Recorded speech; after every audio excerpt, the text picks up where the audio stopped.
that, so.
This is what it usually looks like.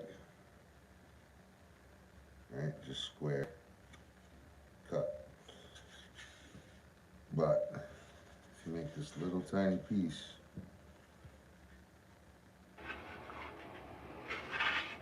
like that little cut, 45 degree, you can glue it.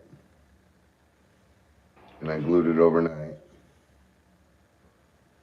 And you get that 45 butt end instead of a square cut butt end.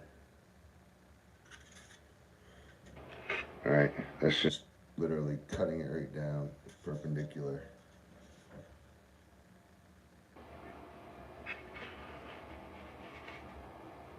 All it is a 45 on this, and this little piece is a 45 cut off, and then you made them. And to me, I think that that is the coolest stuff in the world. I love carpentry, right?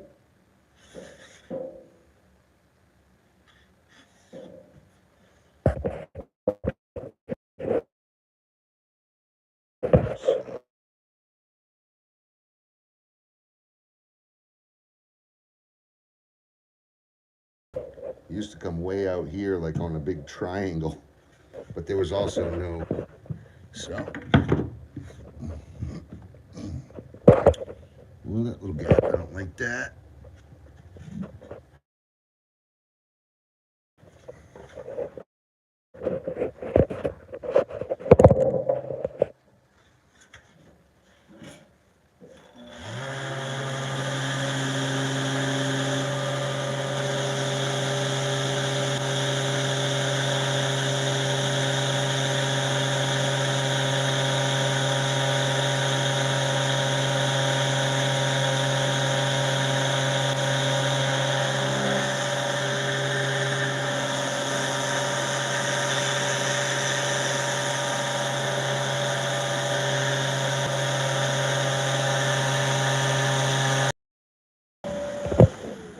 Nothing is ever square in these old houses, but let you do the rest of it. See, now I got that gap way tighter. And the way I make the best of it is just, sometimes you gotta use your sander. You know, I actually made some backpack vacs out of their mini. This is the midi with an MIDI, but they have minis that are like a quarter scale up ladders. And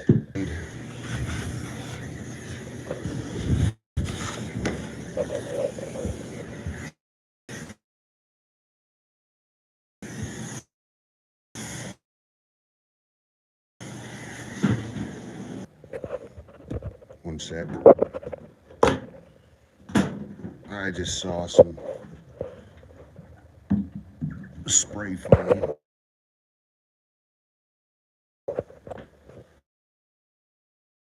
Down here. I missed it while I was cleaning up yesterday.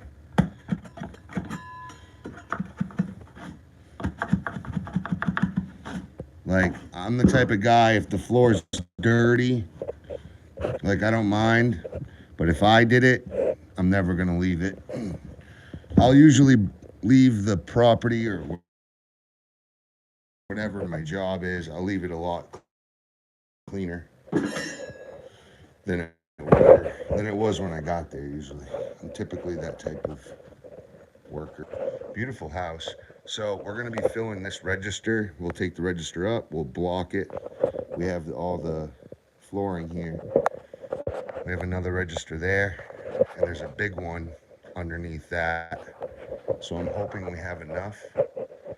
There's quite a bit there, so this is a nice, beautiful floor. Yesterday I trimmed, I had to take that piece out because it was too long. It was pinching the 45. So I got this piece back in and that piece in. This piece was a little fun because you see the depth. It goes up a ½ inch here, and then that little threshold's even higher. So I nibbled that away, got it, but I put it in square and nice and flush to the ground. So that's done. We got this second coat. We got to sand in a second. Sand, just get it, you know, somewhat low. You can see we still have fill, and this middle is still looking like it needs to be bumped out some. So I'll just get some of the, you know, lines away. There's only a couple there. Just kind of make sure there isn't a bunch of dust and dirt that'll get into our mud. Sand that down, then I'll put some more mud to it. I think it's going to need another fill coat. See the depth. This is higher up here, and then this is lower down here. Used to be a little picture window. Well, a little window, not a picture window, but a little window. And they took it out. So, back to, where are we? Turn on.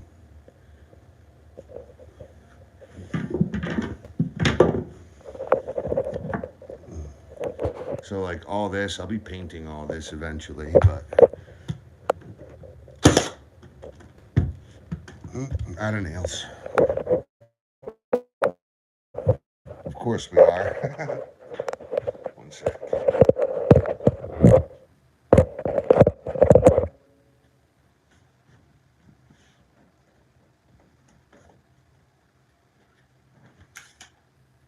So this is the brad nailer, straight nailer. Absolutely love this gun. It's the 2746-20 brad nailer, 18 gauge. It's one of my favorites. I use it everywhere. You can use it to put on, you know, pickets and picket fences, and I mean, it's just so many uses. It never gets old. All right, let me find, all right there's a stud. Oh, there we go. There's another stud right there.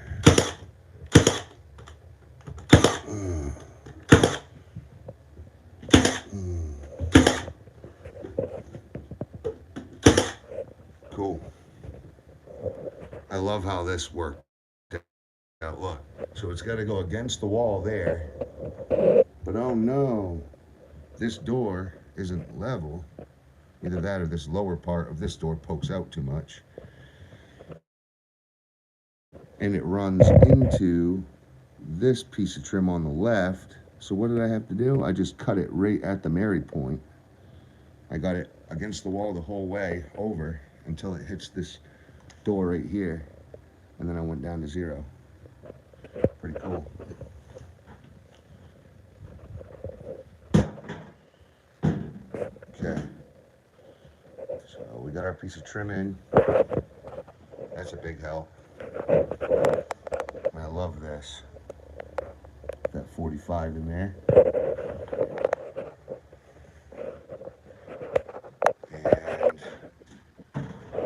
And now we have to open up.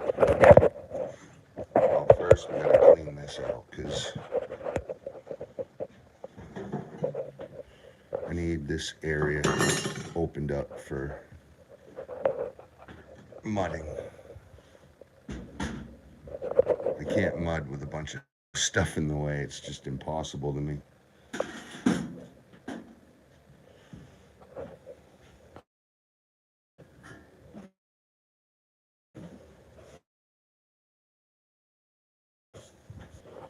All right, and I love this. It actually is a 120. I'll turn on whatever tool is plugged into this. It'll turn on the vacuum too, but you can use that. I can put this drill into there and it'll be still, I can still use it.